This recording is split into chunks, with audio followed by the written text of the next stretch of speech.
ഇന്ന് പല കുട്ടികൾക്കും പത്രവായന എന്ന് പറയുന്നത് ഇല്ല. രാവിലെ എൻ്റെ മക്കൾക്ക് പോലും പത്രം വായിക്കേണ്ട ശീലമില്ല. എന്നാൽ നമുക്ക് അറിവ് തരുന്ന ദിനംതോറുമുള്ള നമ്മുടെ വാർത്തകൾ ദൃശ്യമാധ്യമങ്ങളെക്കാൾ കൂടുതൽ വ്യക്തതയുള്ള വാർത്തകൾ നൽകുന്നത് അച്ചടി മാധ്യമങ്ങളിലൂടെ. വായിക്കാനും നമുക്ക് വിജ്ഞാനം വരുന്ന പല പ്രത്യേകിച്ച് കുട്ടികൾക്ക് പഠിപ്പില്ല അതുപോലുള്ള പല പങ്കുകൾ വേണമെന്ന് നിൽക്കുന്നത്.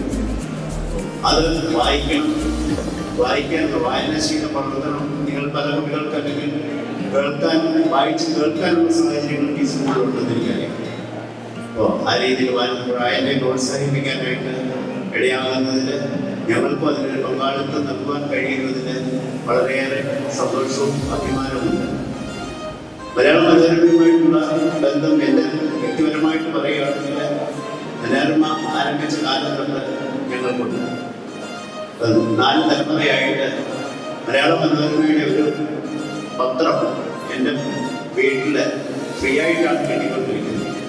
അതിൻ്റെ കാരണം വർഷങ്ങൾക്ക് മുമ്പ് മലയാള മനോരമയുടെ ഒരു ക്യാമ്പയിൻ ഉണ്ടായിരുന്നു.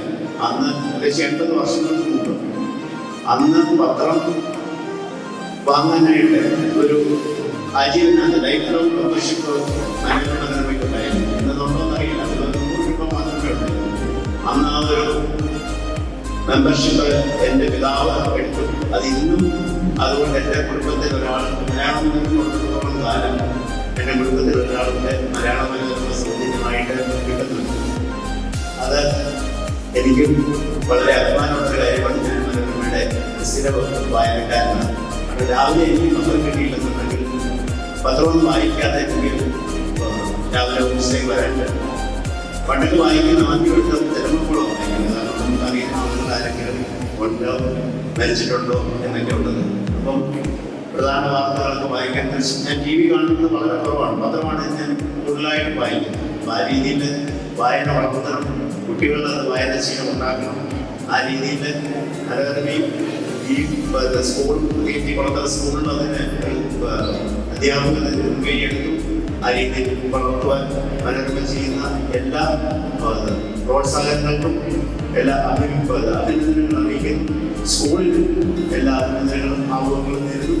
ഈ വായന കളിയുടെ വിതരണ ഉദ്ഘാടനം നിർവഹിച്ചുകൊണ്ട് വേദിയിലിരിക്കുന്ന എല്ലാവർക്കും ഒരിക്കൽ കൂടി എൻ്റെ നന്ദി പ്രകാശിപ്പിക്കുന്നു. പ്രത്യേകിച്ച് നാളത്തെ യോഗാ ദിനത്തിലാണ്, ഇന്റർനാഷണൽ യോഗാ ദിനത്തിന് എല്ലാ ആശംസകളും നേർന്നുകൊണ്ട് ഈ പ്രോഗ്രാം, ഈ വായന കളരിയുടെ പ്രോഗ്രാം ഉദ്ഘാടനം ചെയ്തതായിട്ട് ഞാൻ പ്രഖ്യാപിക്കുന്നു.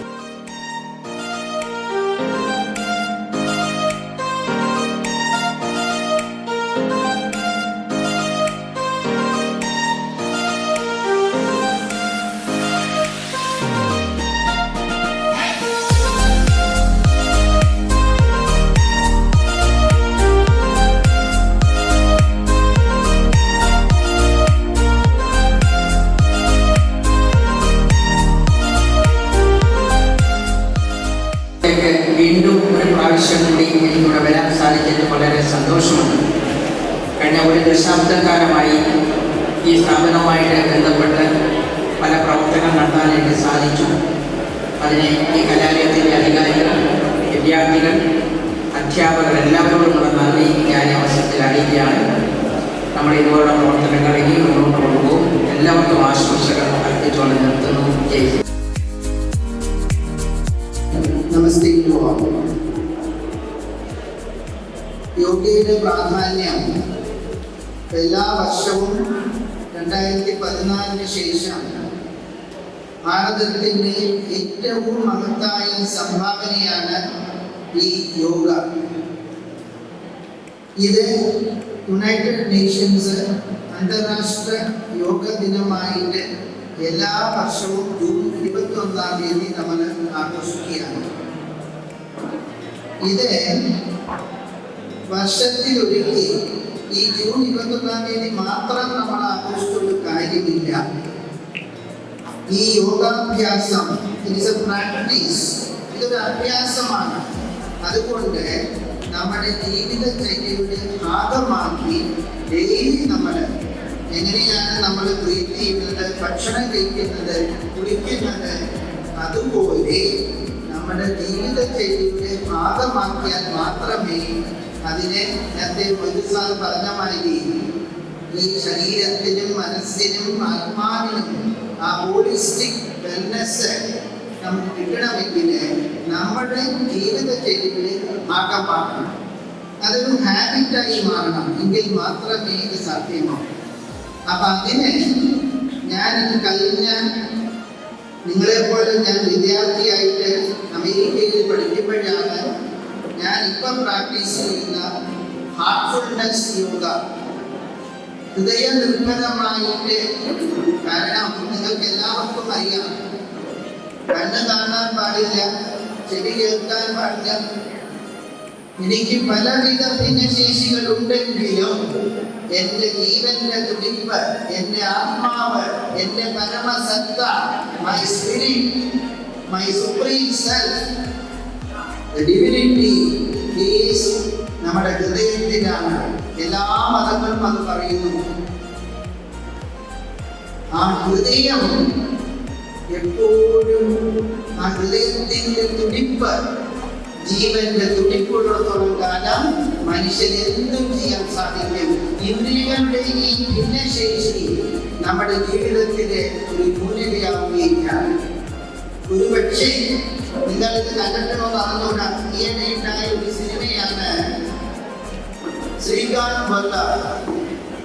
ശ്രീകാന്ത് ബല്ലയുടെ ഇതൊരു യഥാർത്ഥ ഒരു യുവാവിന്റെ കണ്ണ് കാണാൻ പറ്റാത്ത വിഷ്വലി ഇംപെയർഡ് ചലഞ്ച് ഒരു ആന്ധ്രയിലുള്ള ഒരു വ്യക്തിയുടെ ജീവചരിത്രമാണ് അത് സിനിമയാക്കി മാറ്റിയത്.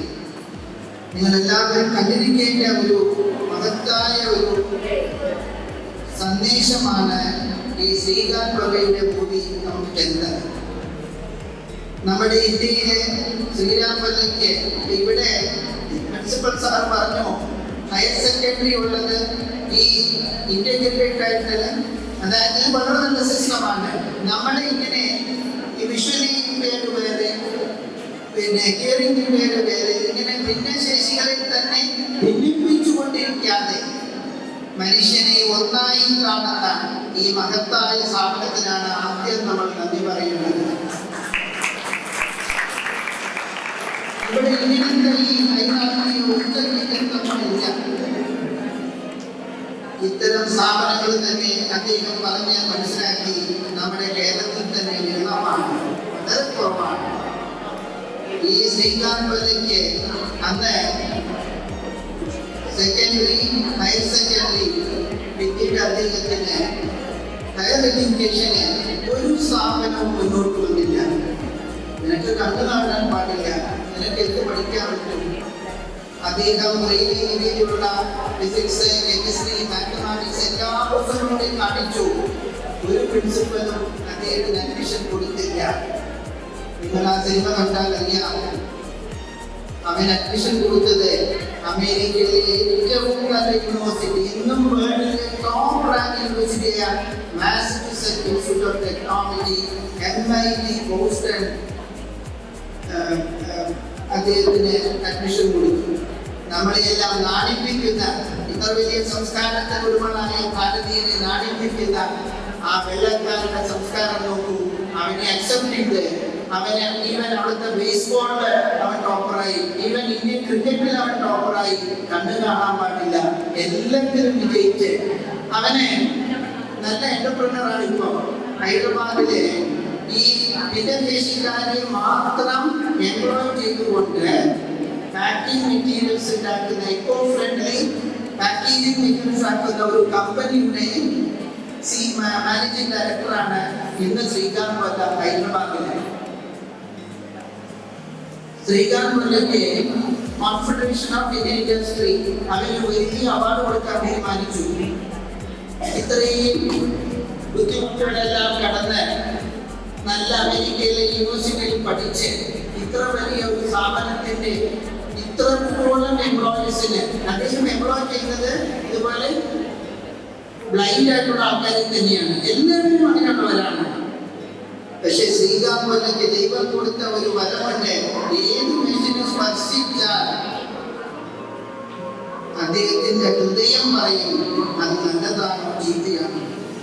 കൂട്ടുകാരെ, നമ്മൾ അറിയേണ്ടത് പഞ്ചേന്ദ്രിയങ്ങൾക്കല്ല നമ്മളെ ജീവിതത്തിൽ നമ്മളെ കൊണ്ടു നടക്കുന്ന നമ്മുടെ ദിശ, നമ്മുടെ കമ്പസ്, അത് മനുഷ്യ ഹൃദയമാണ്. അവിടെയാണ് ഈശ്വരന്റെ ആത്മാവിന്റെ, നിങ്ങളുടെ അന്തസത്തയുടെ പരമ ചൈതന്യത്തിന്റെ ചേതനയുടെ വാസം. അപ്പോൾ ആ ഹൃദയത്തിലായിട്ട് നമുക്ക് എങ്ങനെയാണ് ആ സാന്നിധ്യം, ആ ചേതനയുമായിട്ട് എങ്ങനെ നമുക്ക് കണക്ട് ചെയ്യാം, സമ്പർക്കം പുലർത്താം. അതിനാണ് ഇപ്പോൾ നേരത്തെ സാർ പറഞ്ഞ ധ്യാനം. യോഗ സമ്പ്രദായത്തിലെ 7ാമത്തെ സ്റ്റെപ്പാണ് ധ്യാനം. നമ്മുടെ സ്വഭാവം നന്നാവണം, എല്ലാവരോടും വളരെ സൗമ്യമായി പെരുമാറണം, യമനിയമം. അതിനുശേഷം നമ്മുടെ ശരീരത്തിനും മനസ്സിനും വേണ്ട വ്യായാമ മുറകൾ, അതാണ് വേരിയസ് യോഗാസനാസ്, ഹഠയോഗ എന്ന് പറയുന്ന ആസനകൾ. വേണമെങ്കിൽ നിങ്ങൾക്ക് ഒരുപക്ഷെ നിങ്ങൾക്ക് അറിയാതിരിക്കാം, എൻ്റെ സുഹൃത്തായിരിക്കുന്ന ഡോക്ടർ ആശീഷ് അവസ്ഥി നിങ്ങൾക്ക് ചില സിമ്പിൾ എക്സസൈസസ്, അതായത് നമ്മുടെ ബോഡി ഒന്ന് ഫ്ലെക്സിബിൾ ആവാൻ വേണ്ടി, നമ്മൾ വളരെ റിജിഡായിട്ട് മസിൽസ് ഒന്നും പ്രോപ്പറായിട്ട് ഉപയോഗിക്കാതെ നമ്മൾ ഇങ്ങനെ ഈ ഒരേ സീറ്റിൽ ഇങ്ങനെ ഇരിക്കുകയാണ്. അപ്പം ഇടയ്ക്ക് നമ്മുടെ ബോഡിയുടെ പല അവയവങ്ങൾക്ക് നമുക്ക് ചില ഫ്ലെക്സിബിൾ ആവണം, അതിന് ചില എക്സസൈസ് ചെയ്യണം. അതിനെ ഞാൻ അവസ്ഥ സാറിനെ ക്ഷണിക്കുകയാണ്. നിങ്ങൾക്ക് സാധ്യമാവുമെങ്കിൽ നിങ്ങളുടെ 2 കൈയിലെ റൈറ്റ് ഹാൻഡ് പ്ലീസ് ഒന്ന് ഉയർത്തു. റൈറ്റ് ഹാൻഡ് ഫുൾ സ്ട്രെച്ചിങ് എത്രത്തോളം സ്ട്രെച്ച് ചെയ്യാമോ അത്രയും സ്ട്രെച്ച് ചെയ്യൂ. Right hand. ദെൻ അതിനെ നിങ്ങളുടെ ചെവിയോട് അടുപ്പിച്ചിട്ട്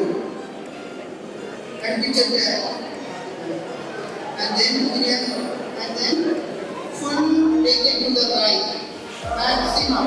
Do it very slowly. Let it go up to whatever possible. Full, but don't take the bring it straight.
യോഗാശാസ്ത്രത്തിൽ പറയുന്നതാണ് left nostril breathing.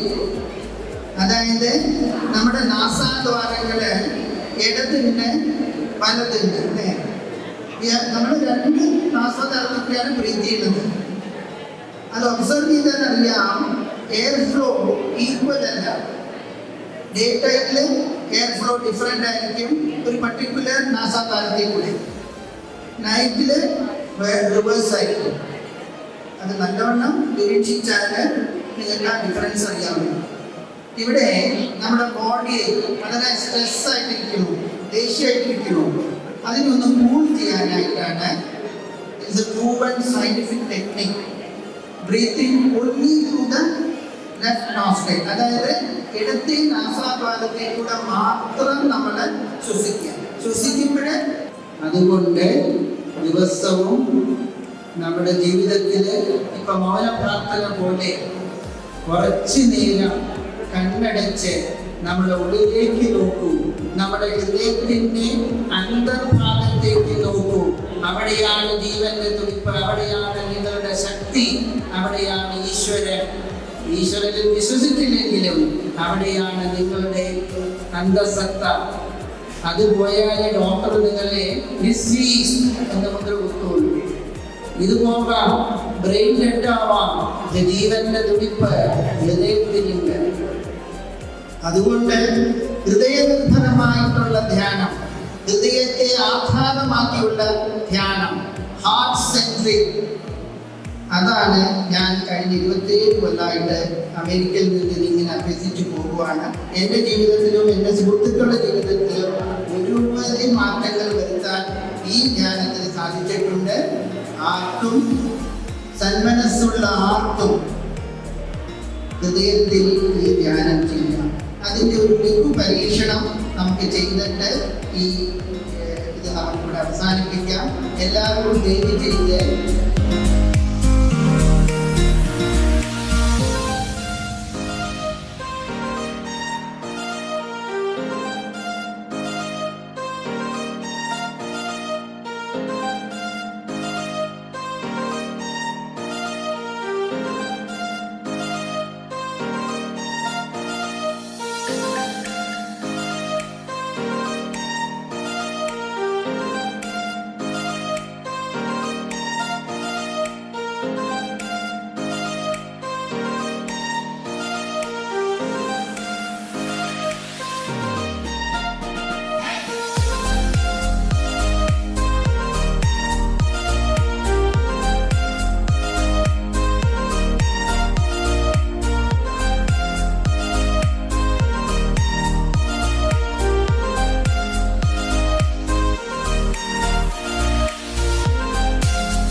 എന്നിൽ നിക്ഷിപ്തമായിരിക്കുന്ന കർത്തവ്യം നന്ദി പ്രകാശിപ്പിക്കുക ഇവിടെ കൂടിയിരുന്ന അതിഥികൾക്കും വിദ്യാർത്ഥികൾക്കുമെല്ലാം നന്ദി പ്രകാശിപ്പിക്കുക എന്നതാണ് എന്നെ ഏൽപ്പിച്ചിരിക്കുന്ന കർത്തവ്യം. അതിന് മുൻപായിട്ട് സന്തോഷപൂർവ്വം ഞാനൊരു കാര്യം പറയാൻ ആഗ്രഹിക്കുകയാണ്. ഇവിടെ രണ്ട് കാര്യങ്ങളാണ് നടന്നത്. ഒന്ന്, വിദ്യാർത്ഥികളെ സംബന്ധിച്ച് അവരുടെ വായനയിലുള്ള ശേഷി വർദ്ധിപ്പിക്കുക. വായന എന്നതൊരു കഴിവല്ല, മറിച്ച് അത് ഉണ്ടാക്കിയെടുക്കേണ്ട ഒരു ആർജവമാണ് എന്ന് നമ്മെ ബോധിപ്പിക്കപ്പെടാൻ വേണ്ടി ഇവിടെ വന്നിട്ടുള്ള മലയാള മനോരമ പത്രത്തിന്റെ വായന കടന്നിരുന്ന ഒരു സംഭവം ഇവിടെ ഉദ്ഘാടനം ചെയ്യുകയുണ്ടായി. അതിന് ഒരു പ്രത്യേക തരം സന്തോഷം ഞാൻ അറിയിക്കുകയാണ്. കാരണം വായന പരിപോഷിപ്പിക്കേണ്ടത് ഇന്നത്തെ തലമുറയുടെ മാത്രമല്ല, നാളത്തെ തലമുറയുടെ കൂടെ ആവശ്യമാണ്. രണ്ടാമതെന്ന് പറയുന്നത് NIT ഡയറക്ടറായിട്ട് പ്രസാദ് കൃഷ്ണ സാറിനെ കാണാൻ സാധിച്ചു. മീൻസ് ഇന്ദുവിടെ സാറിന് യോഗയെ കുറിച്ചുള്ള ക്ലാസ് എടുക്കാൻ സാധിച്ചു. ഞാൻ 2 വർഷം മുൻപ് കൃത്യമായിട്ട് ഇവിടെ കോഴിക്കോട് ജില്ല ചാത്തമംഗലം NIT ഒരു പ്ലാസ്മ ഫെസ്റ്റ് നടത്തിയതായി ഞാൻ ഓർക്കുന്നുണ്ട്. അത് ഫറൂഖ് സബ്ജിയില് ആ ടീമിന്റെ കൂടെ ഞാനും ഉണ്ടായിരുന്നു പരിപാടി കാണാൻ. ഒരു വലിയ ഹോളില് ഒരു കെമിസ്ട്രി അധ്യാപകനാണ് അന്ന് പ്രസംഗിച്ചത്. എന്റെ ഓർമ്മ ശരിയാണെങ്കിൽ അന്ന് കുറെ പ്ലാനറ്റ്സിനെ കുറിച്ചും അവിടുത്തെ വ്യത്യാസങ്ങളെ കുറിച്ചും ഒക്കെയാണ് സംസാരിച്ചത്. ആ ക്ലാസ് എനിക്ക് അന്ന് NITയെ കുറിച്ച് വലിയ ധാരണകളൊന്നും കൃത്യമായി ഇല്ല. പക്ഷേ പിന്നീടാണ് നാഷണൽ ഇൻസ്റ്റിറ്റ്യൂട്ട് ഓഫ് ടെക്നോളജി ആണ് NIT എന്നും ഇങ്ങനെ ഇത്രത്തോളം പ്രൗഢഗംഭീരമായ ഒരു ക്യാമ്പസിലാണ് ഞാൻ എത്തപ്പെട്ടത് എന്നൊക്കെ ഞാൻ മനസ്സിലാക്കുന്നത്. അവിടെ എത്തി. എന്നാൽ അതേപോലെ തന്നെ സാറിന് ഞാൻ പഠിക്കുന്ന സ്കൂളിൽ ഇങ്ങോട്ട് വെക്കാൻ സാധിച്ചു. അതിൽ ഒരുപാട് സന്തോഷം. ഇനി പ്രധാനപ്പെട്ടത് ഒന്ന്, ഇവിടെ മലയാള മനോരമയുടെ വായന കളരി ഞാൻ പറഞ്ഞ പോലെ വായന പരിപോഷിപ്പിക്കാൻ വേണ്ടിയും അറിവ് നേടാൻ വേണ്ടിയും, അറിവ് നേടുന്നത് ഒരാളുടെ കഴിവല്ല, തലച്ചോറിന്റെ ബുദ്ധിയല്ല, മറിച്ച് അത് ജീവിതത്തിന്റെ എല്ലാ സന്ദർഭങ്ങളിലും ആവശ്യമായിരുന്ന മാത്രമാണ്. അതിന് നമ്മളെ പ്രേരിപ്പിച്ച സംഭവങ്ങൾ വായന കളരി ഉദ്ഘാടനം ചെയ്തിട്ടുള്ള സൈമൺ മാത്യു സാറിനെ പ്രത്യേകം നന്ദി അറിയിക്കുകയാണ്. അതുപോലെ തന്നെ NITയുടെ ഡയറക്ടറായിട്ടുള്ള നമ്മുടെ യോഗ ഇത്രയും നേരം കണ്ണടച്ച് വെച്ചിട്ട് നമ്മുടെ ശാന്തമാക്കിയ പ്രസാദ് കൃഷ്ണ സാറിനെ നന്ദി അറിയിക്കുകയാണ്. അതുപോലെ നമ്മുടെ ഈ പരിപാടിന് സ്വാഗതം പ്രസംഗം നടത്തിയിട്ടുള്ള ഷബീർ സാറ്, ഈ സ്കൂളിലെ സ്റ്റാഫ് സെക്രട്ടറി കൂടിയായ ഷബീർ സാറിനെ പ്രത്യേകം നന്ദി അറിയിക്കുകയാണ്. അധ്യക്ഷ പ്രഭാഷണം നടത്തിയ ഷാഹിദ് സാറിന് നന്ദി അറിയിക്കുകയാണ്. അതുപോലെ PK കമ്പനിയുടെ മാനേജിംഗ് ഡയറക്ടറായിട്ടുള്ള EK മൊയ്തു സാറിന് നന്ദി അറിയിക്കുകയാണ്. പിന്നെ അതുപോലെ പ്രൊഫസർ വർഗീസ് മാത്യു സാറിന് പ്രത്യേക നന്ദി അറിയിക്കുകയാണ്. എല്ലാത്തിനും ഉപരി ഇത്രയും നേരമായി സഹകരിച്ചിരുന്ന എൻ്റെ അതുപോലെ പ്രധാനപ്പെട്ട ഒരു അതിഥി NITയുടെ ചെയർപേഴ്സൺ ആയിട്ടുള്ള ആശിഷ് മസ്തി, അവർക്കും നന്ദി അറിയിക്കുകയാണ്. സംസാരിച്ചത് ഇംഗ്ലീഷിലാണ്. സംസാരിച്ചത് മുമ്പ് യോഗയുടെ പ്രാധാന്യത്തെ കുറിച്ചാണ്, യോഗയും മനുഷ്യന്റെ ജീവിതത്തെ കുറിച്ചുമാണ്. അധികം സംസാരിച്ചില്ലെങ്കിൽ കൂടി ആ ചെറിയ വാക്കുകൾ, അത്രയും ലളിതമായ ചെറിയ വാക്കുകൾ ഒരുപാട് നമ്മളെ ആകർഷിച്ചു. അതിലുപരിയായി അതുപോലെ തന്നെ അസിസ്റ്റന്റ് ജനറൽ മാനേജർ ആയിട്ടുള്ള baby memorial hospital assistant general manager ആയിട്ടുള്ള കമാൽ സാറ്, അങ്ങനെ എല്ലാവരും അതിലുപരിയായി ഇവിടെ കൂടിയിരുന്ന് ഇത്രയും നേരം ഈ യോഗ ക്ലാസ്സും അതുപോലെ ഇവിടെ നടന്ന വെൽക്കം പാർട്ടിയും എല്ലാം ഒരുപോലെ ഏറ്റെടുത്ത എല്ലാ സുഹൃത്തുക്കൾക്കും ഞാൻ നന്ദി അറിയിക്കുകയാണ്. Thank you.